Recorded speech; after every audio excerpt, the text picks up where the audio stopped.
एईटा ही प्रकृत खेल।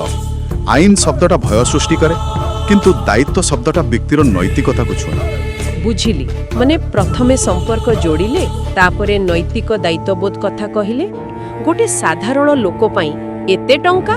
देखंतु एही 10,000 टंकार परिमाणटा मोटरयान अधिनियम धारा 190(2) अनुसार ही अछि। अच्छा किंतु एठी गोटे मनस्तात्विक कथा अछि।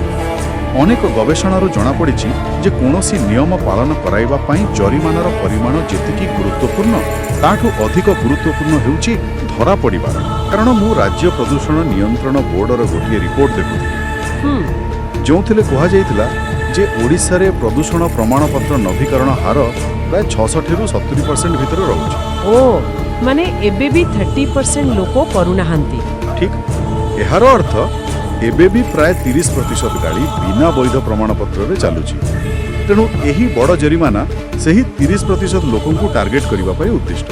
टिके भावन्तु एटा केमिति काम करिवो। केमिति जणे पेट्रोल पंप कर्मचारी कोन प्रतिटी गाड़ीर प्रदूषण सर्टिफिकेट चेक करिवे।